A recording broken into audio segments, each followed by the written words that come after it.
Ya, jadi menarik Pak Christian. Nah, kalau konteks mungkin di luar negeri seperti itu. Nah, yang menjadi soal ini di Indonesia tidak ada seperti itu, tapi memang ada pergerakan berupaya untuk melegalkan, Pak. Saya tahu persis. Makanya di beberapa kota itu sampai mereka mau mengusulkan, dan ini saya langsung berurusan, makanya kemarin saya bikin satu acara khusus mereka-mereka yang mantan LGBTOI, sadap istilahnya LGBTOI ya. Mereka-mereka yang sudah dipulihkan oleh Kristus itu. Pendeta Stephen Tong mengatakan, di mana ada kantong Kristen, di sana pun kebejatan moral gila-gilaan. Itu memang surveinya begitu. Lihat aja gereja-gereja di Eropa, Amerika, Australia. Banyak yang sudah beralih fungsi. Beralih fungsi jadi pasar, jadi mall, bahkan ada jadi masjid. Saya bersyukur loh Indonesia mayoritas Islam. Saya tidak bisa bayangkan kalau Indonesia juga mayoritas Kristen. Ya, dipenuhi oleh pendeta-pendeta liberal, maka saya yakin mereka akan melegalkan juga seperti beberapa pendeta atau gereja di Australia, Amerika, Eropa yang sudah melakukan pemberkatan sejenis dengan alasan HAM dan lain sebagainya. Mereka tidak pernah memikirkan Alkitab, mereka hanya pikir HAM, mereka pikir hak asasi manusia bisa menggeser hak Allah. Kalau kau lakukan pemberkatan laki-laki dan perempuan begini kan sukacita. Saya tidak tahu, zaman ini kan tambah jahat. Amerika, Eropa, Australia, semua di muka gereja itu bendera LGBT. Indonesia ini mungkin karena kita ketimuran, norma-norma masih kuat. Dan mungkin juga ada kawan-kawan kita agama lain yang juga anti dengan LGBT. Kalau harap Kristen saya susah. Kristen ini paling gampang kompromi. Kalau harap Kristen saya susah. Kristen ini paling gampang kompromi. Ketemu orang Kristen, lihat aja gereja-gereja. Sorry ya, beta soalnya puji orang Islam gimana-gimana, tapi orang Islam tuh sulit loh terima LGBT.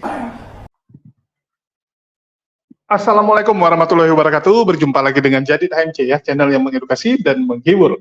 Kita ketahui bersama Pendeta Mel Atok ya. Ini adalah pendeta yang sangat menentang keras yang namanya LGBT. Bahkan Pendeta Mel Atok pernah menyatakan bahwa dia berterima kasih, bersyukur Indonesia ini mayoritas Muslim.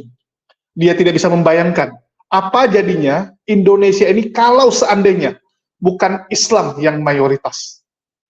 Dia nggak bisa bayangkan.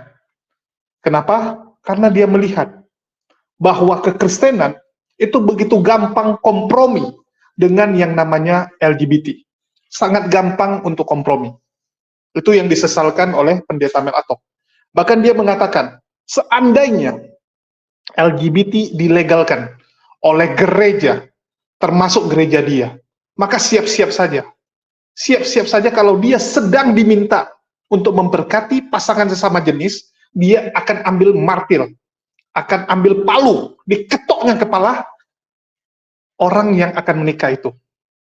Yang minta diberkati itu akan dia hajar pakai palu. Sebegitunya Pendeta Mel Atok menentang yang namanya LGBT. Yang lebih lucu, ya, yang lebih lucu ini yang baru-baru ini teman-teman. Ini kejadian yang sangat-sangat lucu. Saya jamin kalian akan ketawa ya. Di sini saya ingin menampilkan video Pendeta Mel Atok saat berdiskusi dengan rombongan Polycarpus, dengan rombongan orang-orang yang selama ini kalian ketahui bahwa ya bisa dibilang nggak jelas. Nggak jelas apanya teman-teman, ya nggak jelas semua lah menurut saya ya. Banyak hal yang mereka nggak jelas. Di mana Pendeta Mel Atok ini mendatangi roomnya Pak Bom Bom. Di situ ada Pak Bom Bom, sang penggugat, Ki Ahmad, Elia Miron, Christian Prince atau CPKW, dan juga Velak Duren. Terus ada Hana. Wah ini kelas-kelas berat ini ya. Terus ada Lidara juga. Ada Lidara juga. Jadi ini bisa dibilang Polycarpus kelas atas. Polycarpus kelas atasnya. Top-topnya lah. Top-topnya Polycarpus. Di situ Pendeta Mel Atok dipertanyakan. Dipertanyakan mengenai statement dia yang memuji Islam. Jadi mereka ini sedang ingin menyidang. Ya. Pendeta Mel Atok tuh datang untuk disidang, dipertanyakan, kenapa Anda puji Islam? Seakan-akan hanya Islam yang menentang LGBT. Seakan-akan Anda menjelekkan, memojokkan kekristenan. Jadi mereka tidak terima. Mereka tidak terima. Terus dijelaskanlah oleh pendeta Mel Atok apa dasarnya menyatakan hal itu. Terus mereka diskusi mengenai LGBT, terutama LGBT di kekristenan, di mana gereja mulai melegalkan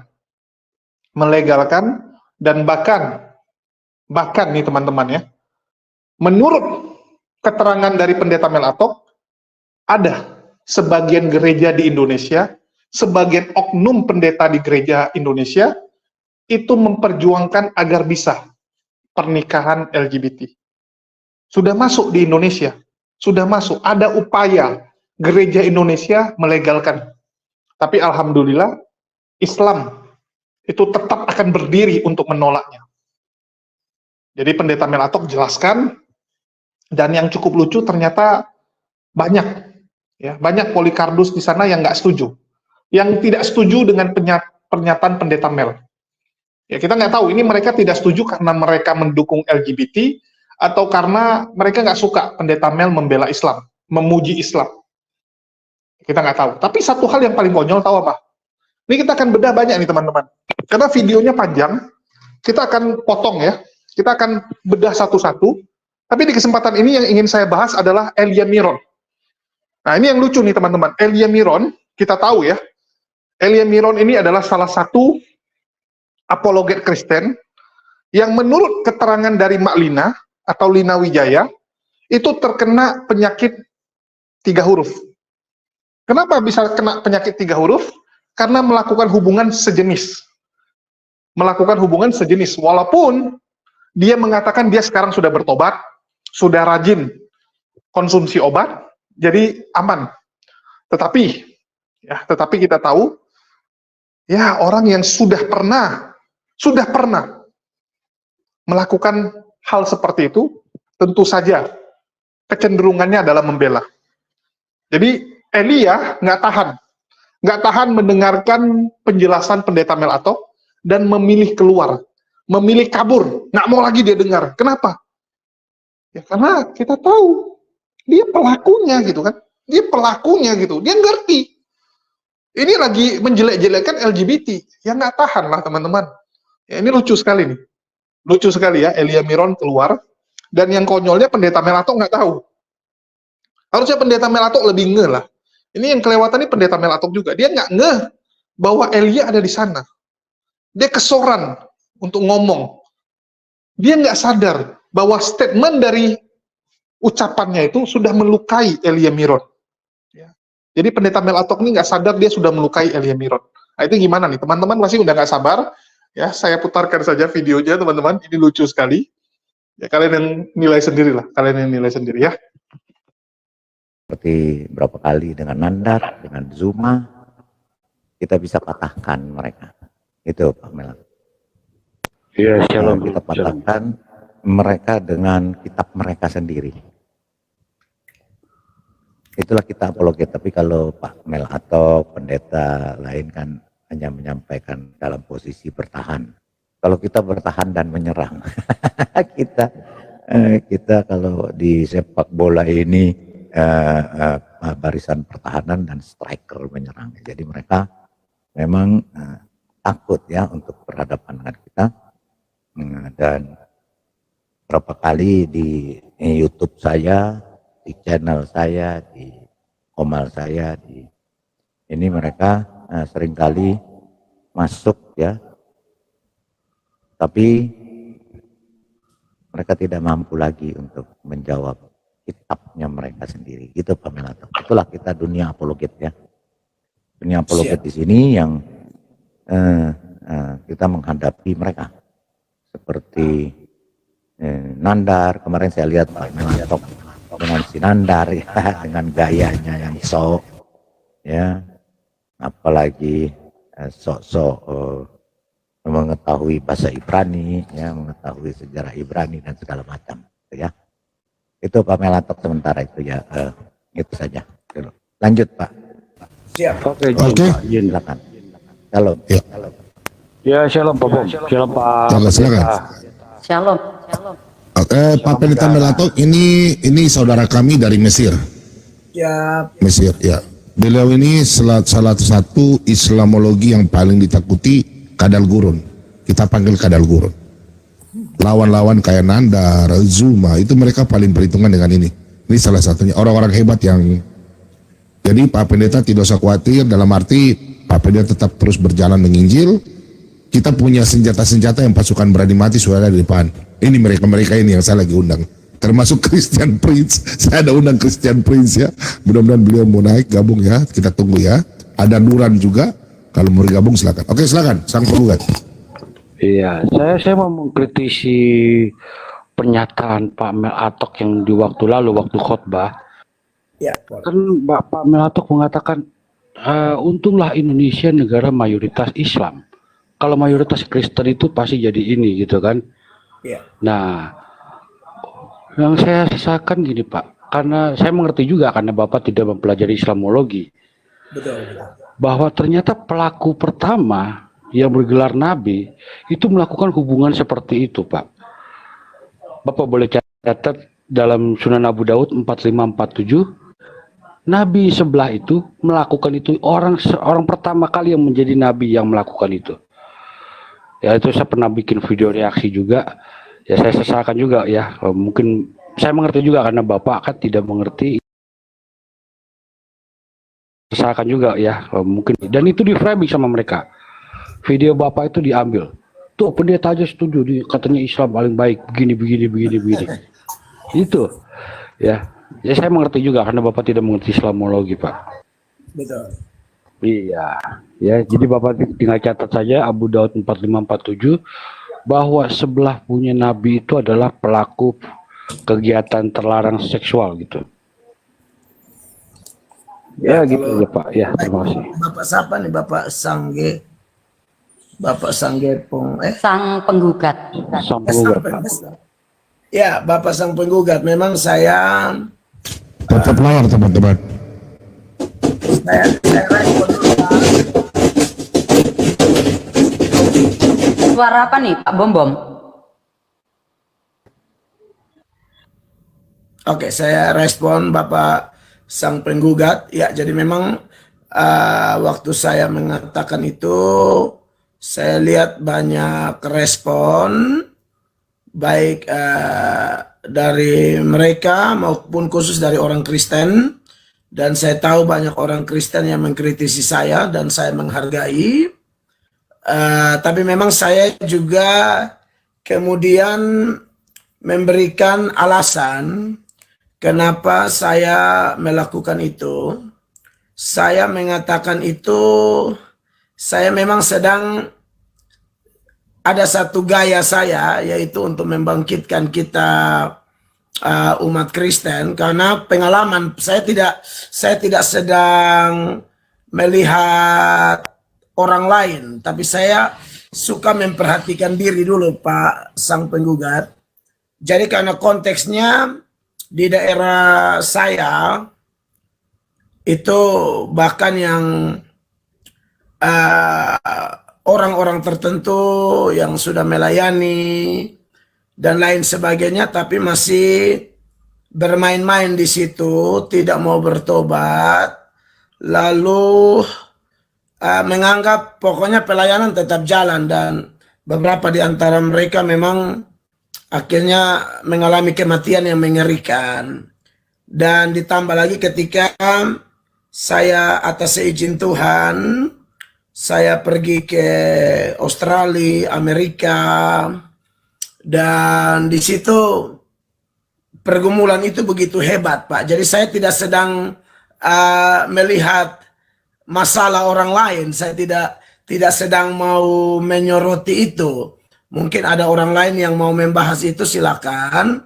Tapi konteks waktu itu adalah satu sindiran saja sebenarnya.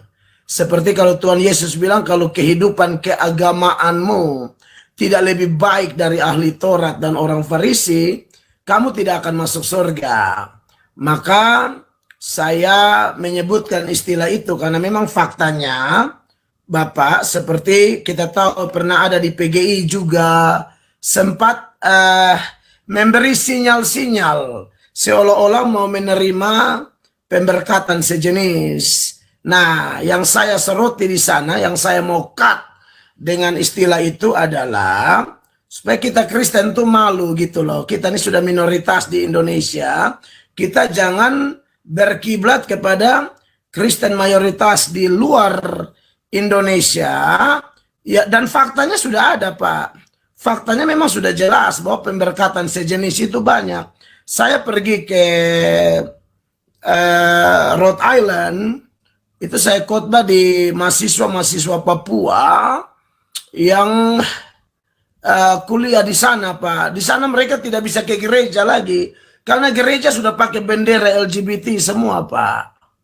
Nah, maka ada teman saya pendeta GPDI dari Los Angeles, namanya Papa Pendeta Daniel Pangau. Orang-orang pendeta gereja Indonesia di LA tahu beliau. Kebetulan saya selesai dari LA, saya dan istri pelayanan di Philadelphia. Lalu kemudian kami ditelepon dan saya dan istri bersama Pak Daniel Pangu kita berangkat ke Rhode Island. Dan di situ saya lihat dengan mata kepala saya sendiri bahwa waduh, kenapa gereja jadi begini. Makanya saya menyuarakan itu di Indonesia dengan tujuan sebenarnya untuk membendung orang Kristen Indonesia dalam konteks penularan LGBT ini atau sikap kita kepada LGBT jangan sampai seperti gereja-gereja Kristen di luar sana. Itu sudah legal, Pak. Laki-laki diberkati dengan laki-laki. Nah, maksud saya begini loh. Oke lah, bapak-bapak punya satu panggilan mungkin atau satu terobosan pelayanan untuk yang bapak mereka pakai istilah menyerang lalu bongkar bangkir kitab suci orang, itu terserah lah. Tapi kalau saya memang dalam khusus video itu saya memang sedang secara jujur menyindir supaya orang Kristen kita hati-hati. Jangan sampai kita kebablasan. Itu sih bukan sedang puji-puji orang Islam atau tidak. Saya hanya mau kasih tahu orang Kristen, orang Islam di Indonesia khususnya tentu yang pelaku LGBT mungkin dari semua agama ada. Tetapi maksud saya, kok Kristen ini jadi longgar sampai ada itu yang saya persoalkan tuh tahun berapa, mungkin Pak Bom Bom dan teman-teman tahu. Itu ada surat edaran kalau nggak salah dari PGI untuk mempertimbangkan itu gitu loh. Jadi seolah-olah mau welcome, kita terima orangnya tapi kita tidak bisa kompromi dosanya. Makanya kalimat itu keluar untuk sekedar menyadarkan kita sudah minoritas, jangan bikin malu gitu loh. Kita bukan hanya masalah bisa berkhotbah atau apa, tapi kan harus ada keseimbangan antara apa yang kita khotbahkan dan perilaku. Karena kalau hanya bisa khotbah, bisa menyanyi, bisa segala macam, termasuk bisa debat. Tapi kalau perilaku kita buruk kan ini kan memalukan. Jadi disitulah latar belakangnya. Saya juga tidak kemudian, saya sudah pernah bikin klarifikasi di live channel YouTube saya, bahwa yang saya maksudkan itu ialah di Kristen ajaran menentang dosa itu begitu tegas. Mau di Ulangan 18, mau di Roma pasal 1 dan seterusnya, Korintus, Yudas.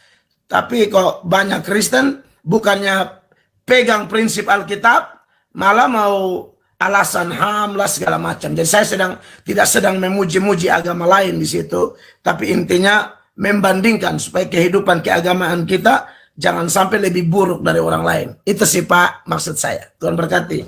Baik, haleluya. Terima kasih banyak. Ini yang Pak Bom bilang. Teman-teman semua. Ya. Nyanyi dulu. Nyanyi. Bisa saya tanggapi langsung Pak Pendeta Melato. Mumpung saya masih ingat apa tadi yang dinarasikan. Oh ya, perkenalkan diri dulu. Oke. Beliau. Iya. Shalom Pak Pendeta. Halo Pak. Iya, saya dari Christian Prince ya. Tadi mau nanggapin tadi kenapa menjadi kita pernah ketemu di Surabaya Pak. Enggak. Saya tak pernah ketemu sama orang, Pak. Saya di goa-goa. Bercanda. Never. We never met. Kita nggak pernah ketemu sebelumnya. Oke, aku Beliau lanjut di ya. Jerman, Pak. Beliau di Jerman. Oh sorry, saya pernah ketemu di Surabaya sama Rusia Manurung. Saya pikir Bapak. Oh, bukan. Nah, jadi dalam kasus tadi, memang kita dalam Alkitab memang tegas, nggak boleh namanya LGBTI, ya. Dan juga di dalam pemberkatan nikah nggak ada ini hukumnya. Tetapi ada beberapa gereja melakukan ini. Nah, ada beberapa perlu kita perhatikan, ya. Satu, kenapa sampai di negara-negara Barat ataupun negara-negara Amerika ada melakukan pemberkatan ini? Ini karena tak lain adalah hak. Mereka lebih meninggikan hak ajasi manusia dibandingkan ayat Alkitab ataupun pemerintahan apa yang diajarkan oleh Alkitab. Contoh, ada seorang laki-laki sama laki-laki. Di sana itu ditinggikan adalah hak ajasi manusia. Jika kita melanggar HAM seseorang, kita akan kena hukum. Nah, lalu laki-laki sama laki-laki ini ingin minta pemberkatan nikah di gereja. Gereja sebenarnya menolak. Tetapi mereka berhak untuk bahagia. Lalu mereka melaporkanlah hasil ini karena tidak ada memberkati mereka, melaporkan hal ini ke pemerintah. Pemerintah nggak bisa bilang apa. Memang seperti itu hukumnya. Hak ajasi manusia harus dilakukan. Maupun itu menabrak atau tidak menabrak akidah Alkitab, itu urusan nomor 2. Karena kan negaranya kan bukan negara dalam arti kayak apa ya, pemerintahan dalam Alkitabiah, kan nggak seperti itu. Mereka kan bukan negara agama, bukan negara agama. bukan negara agama. Nah, jadi oleh sebab itu adanya pemberkatan ini sekonyong-konyong karena terjadi ingin menjunjung tinggi HAM itu. Ya, jadi kesini gaya bahasa orang penghujat agama Kristen ini mengatakan, menyampaikan ini loh Kristen, kalian itu pelaku LGBTI. Padahal tidak seperti itu yang terjadi. Banyak loh kasus yang terjadi, pendeta ingin meneriakan supaya tidak ada LGBTI di Amerika. Malah pendeta itu ditangkap. Karena apa? Ini melanggar HAM. Itu loh. Jadi kasus ini jangan dibawa ke kasus yang ada di negara kita. Kalau kita kan jelas-jelas tidak boleh ada LGBTI, ya kan, nggak boleh. Nah, jadi dalam kategori ini karena negara-negara bagian Eropa atau Amerika yang lebih meninggikan menjunjung tinggi HAM ini, inilah yang menjadi permasalahan di negara mereka. Bagi kita bermasalah, bagi mereka tidak masalah. Tetapi bagi mereka yang Alkitabiah ini masalah. Nah, itu loh. Ya, jadi negara Amerika yang mereka berpikir Alkitabiah ini masalah, tetapi bagi keseluruhan mereka yang lebih mencintai tanah air mereka itu lebih mencintai Amerika dibandingkan Alkitabiah. Aku lebih baik mati karena negara daripada mati karena agama. Itulah Amerika contohnya, contoh di Eropa juga begitu. Aku lebih baik mati patriot daripada aku mati dalam pengujian agama. Jadi hal seperti ini yang perlu teman-teman ketahui, bahwasanya tidak ada satupun ayat Alkitab untuk mendukung ini pernikahan dalam satu jenis LGBTI, ya, tidak ada. Dan Tuhan juga mengatakan dalam firman Tuhan mengatakan pemburi tidak masuk dalam kerajaan surga. Seperti ini contohnya yang LGBTI, ya teman-teman, dalam live chat ya, supaya paham kenapa hal ini bisa ada di negara sono, kan gitu. Ya, sedemikian Pak Pendeta yang bisa saya tambahi, teman-teman bertambahi. Shalom, Tuhan Yesus memberkati. Ya, jadi menarik Pak Christian. Nah, kalau konteks mungkin di luar negeri seperti itu. Nah, yang menjadi soal ini di Indonesia tidak ada seperti itu, tapi memang ada pergerakan berupaya untuk melegalkan, Pak. Saya tahu persis. Makanya di beberapa kota itu sampai mereka mau mengusulkan, dan ini saya langsung berurusan, makanya kemarin saya bikin satu acara khusus mereka-mereka yang mantan LGBTI, sadap istilahnya LGBTI ya. Mereka-mereka yang sudah dipulihkan oleh Kristus itu, saya undang, nama mereka apa istilahnya tuh? Transformasi hidup, life transformation atau apa, di Jakarta mereka. Dan memang mereka itu yang sampai sudah kena HIV segala macam, tapi disembuhkan Tuhan. Dan mereka ini kemudian melakukan satu satu pergerakan untuk menjangkau. Sedangkan kelompok yang ingin melegalkan ini akhirnya mau hantam mereka, Pak. Jadi peperangan di antara mereka juga ngeri, Pak. Ini hal yang juga tidak bisa kita hindari. Ini yang kita hadapi sebagai rohaniwan Kristen. Nah, itu yang saya sayangkan. Kalau konteks luar negeri seperti yang Pak Christian bilang, ya mungkin seperti itu sudah. Tapi di Indonesia kok kita tidak ada pemerintah yang bikin aturan seperti itu, kok kita justru mau melegalkan. Bahkan ada usulan tuh mau bikin toilet harus 3. Satu ada gambar pakai celana, satu pakai rok, satu setengah celana setengah rok. Nah, ini kan masalah.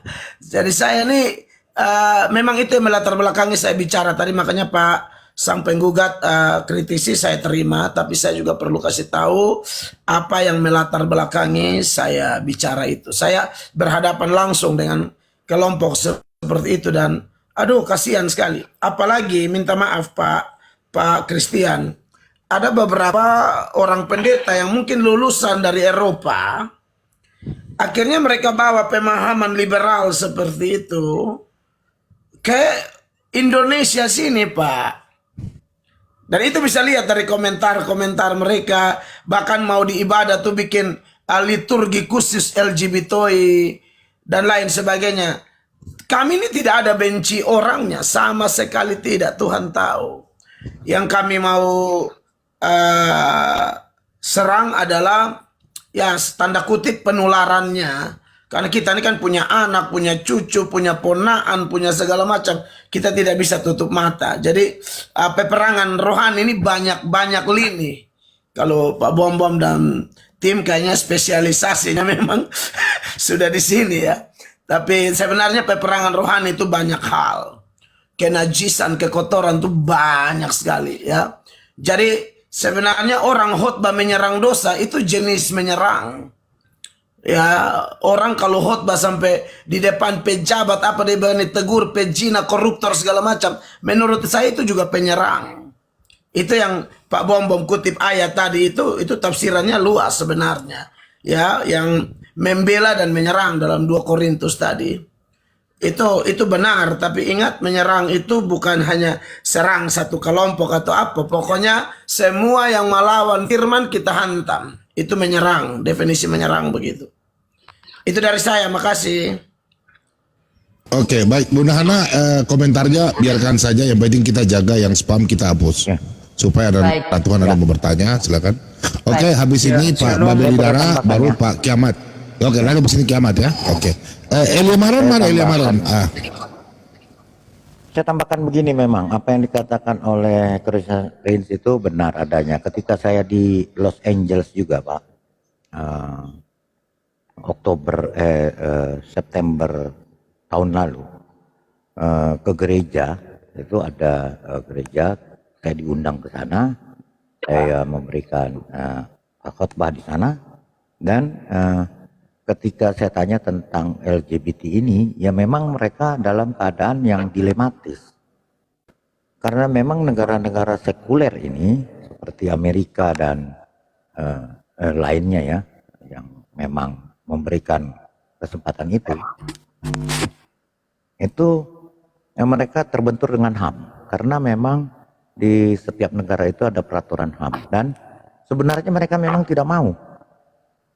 Mereka mati-mati nggak mau untuk melegalkan itu. Tapi ketika itu pilihan mereka hanya 2. Mereka dilaporkan dan mereka disidang di dalam konteks HAM, ya, atau mereka menabrak ini, mereka akan berhadapan dengan sinode gerejanya. Itu loh Pak Melato. Jadi memang dilematis sekali. Betul. Bagi mereka, khusus di Amerika dan mungkin di negara-negara seperti Jerman, seperti Belanda ya, yang mereka memang open minded ya, mereka memang terbentur di undang-undang HAM ini, karena Amerika dan negara-negara Eropa itu memang menjunjung tinggi HAM ini. Ya, jadi memang dilematis sekali mereka. Akhirnya mereka harus melaksanakan itu walaupun itu bertentangan dengan norma-norma Alkitabiah seperti Pak Melato katakan. Ya. Ya. Artinya Betul. mereka di dalam melaksanakan ini akhirnya mereka harus dua, mereka berhadapan dengan hukum, mereka berhadapan dengan Tuhan, kan begitu Pak Melatok ya teman-teman. Kenapa? Betul.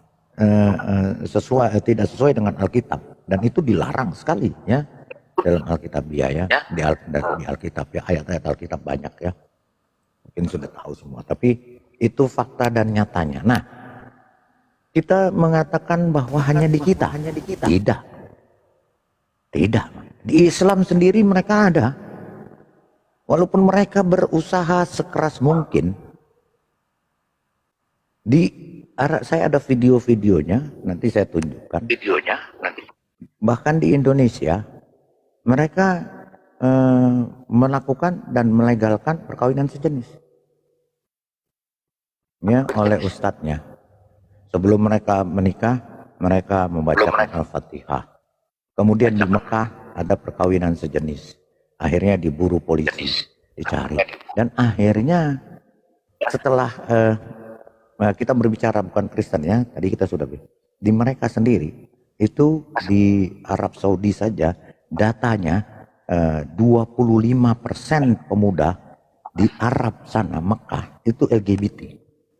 Itu yang mengeluarkan statement departemen kependudukan mereka sendiri, dan itu Teman-teman top layar ya, minta maaf. itu merupakan satu ketakutan bagi mereka juga gitu, Pak Melatok. Jadi benar di sini kasus ini bukan hanya di Kristen. Nah, saya sih memang tidak mau menyalahkan Pak Melatok, tapi memang di Indonesia ini karena tidak ada undang-undang HAM, belum ada ya, maksudnya belum ada, walaupun undang-undang HAM ada, tapi belum ada kesan ke situ ya. Dan mudah-mudahan pendeta-pendeta di Indonesia tidak mau melakukan itu, gitu. Tidak mau. Ya, jadi begini Pak. Melaksanakan pernikahan LGBT ini, gitu Pak Melatok. Silakan Pak. Ya, jadi begini Pak Lirai TV. Kalau mau ikut firman Allah sih Tuhan bilang begini. Kalau kita pergi memberitakan Injil, orang tidak terima, kebaskan debu, pindah. Jadi kalau pendeta-pendeta itu kalau mau ikut firman, kalau mereka dilema dengan mereka atau sinode, ya syaratnya keluar. Tak usah pelayanan di situ, orang lain lebih butuh, supaya jangan buang mutiara di babi. Kalau saya, andai kata terjadi mana? di Indonesia, Pak. Di Indonesia ya, kita bicara di negeri, Indonesia ya konteks ini. Oh, di luar negeri, oke. Enggak, maksud saya yang pendeta-pendeta luar negeri itu, kalau mereka memang mau ikut firman, ya berhenti aja jadi pendeta. Pelayanan kan tidak harus pendeta, Pak. Karena repot kalau hanya alasan. Saya setuju dengan pendeta Melatok. Mantap Pak Pendeta, saya setuju. Ya, lebih pindah aja. Iya, Andai kata begini, Pak. saya juga Pak Bombong dan Betul. teman-teman. Ya. Ini enggak, kalau saya prinsip begini, andai kata di Indonesia, kita berharap sih tidak. Tapi kalau memang di Indonesia, jujur aja nih, bukan berarti Islam lebih benar atau apa, bukan itu maksud saya. Tapi karena konteksnya Indonesia mayoritas Islam, ya, jadi kelihatannya masih itu yang saya maksudkan dulu, bahwa karena mayoritas ini maka pemerintah juga Islam, apa semua Islam, jadi mereka kan ada hukum itu. Nah, maksud saya kalau kita yang walaupun minoritas, tapi hukum kita juga jelas yang melarang LGBTI ini, jangan kita yang kecolongan duluan gitu loh. Karena faktanya memang sudah kecolongan, Pak, itu sudah ada tuh, cek aja di internet. Waktu PGI mau kasih edaran bilang diduga atau ada kesan ke sana, ya itu menurut saya melemahkan, dan saya salah satu yang ribut waktu itu. Saya bikin konten, saya taruh semua tuh. Jadi menyerang nih memang banyak hal, bukan cuma menyerang seperti apa. Pokoknya saya punya prinsip, kalau sudah remehkan firman Allah, saya tidak pusing orang. Contoh aja, kalau andai kata Pak Lurai, Pak Ian misalnya, kalau ada di Indonesia begitu dan semua sinode harus memberkati, katakanlah sinode saya akan keluar dari sinode itu. Pasti saya keluar. Saya tidak akan mengabdi di sinode. Setuju. Mantap itu. Mantap. Ya. Karena Itu kita memang tidak yang tahu harus ke depan diambil. Indonesia ini bagaimana. Itu yang harus diambil. Bapak, Roma 14 ayat 8 Bapak. Jikalau kita hidup untuk Tuhan. Jikalau kita mati untuk Tuhan. Baik kita hidup atau mati, kita milik Tuhan. Haleluya. Begini-begini yang kita keras Pak Pen. Kita berjumpa pada firman Tuhan. Maksud saya begini, Pak Mel atau maksud saya begini. Shalom Bapak-Bapak pendeta- sekalian. Salam Pak Kiamat, salam. Ya, Pendeta, sebentar 1 menit Kiaman. Jadi memang yang tadi saya sampaikan dengan Pak Krin Sipi sampaikan itu yang terjadi realita di luar, dan mereka mungkin tidak berpikiran seperti Pak Melatok. Kalau mereka lebih baik mereka keluar dari situ, tetapi ada efek hukum yang harus mereka jalani, Pak Melatok. Walaupun mereka sudah keluar dari gereja. Lirai, apa kalau mereka mengundurkan diri, saya tidak mau jadi pendeta lagi, itu juga dihukum. Hukum, tetap hukum jalan, Pak. Karena mereka sudah melanggar hak azazi orang Enggak, ini mereka itu. minta berhenti jadi pendeta. Mereka tidak mau Oh, kalau mereka benar, mereka minta berhenti dari pendeta, dari sinode mereka keluar dari gereja itu, tidak jadi pendeta kan, Pak? Keluar dari gereja itu. Betul, ya. Keluar mereka, kalau itu tidak ada jadi salah, pendeta ya. lagi. Iya, tetapi hukum yang mereka sudah langgar, tidak mau menikahkan itu, dia akan dilaporkan. Tidak mau. Walaupun dia sudah keluar, dia tetap harus menjalani hukum, gitu loh, Pak. Gitu. Kecuali dia mengundurkan diri sebelum Pas ada belum permintaan ada itu. nikah tuh langsung keluar, begitu Pak. Iya, itu boleh. Tapi ketika orang itu sudah mengajukan seandainya ke Pak Melatok, saya mengajukan Pak Melatok pendeta ini supaya Anda meresmikan kami sebagai pasangan LGBT. Terus Bapak menolak. Nah, itu udah sebagai satu penolakan dan itu mempunyai efek hukum. Itu loh, Pak. Gitu loh, Ya, Pak. boleh. Dan setelah itu kan pasti keluar kan, gitu loh.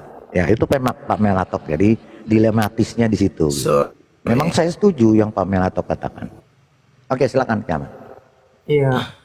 Ya, shalom Pak Bombong. Instruksi ya. Ini apa? Tolong Iya. yang di bawah dibantu tap-tapnya dulu ya, layarnya ngelek-ngelek.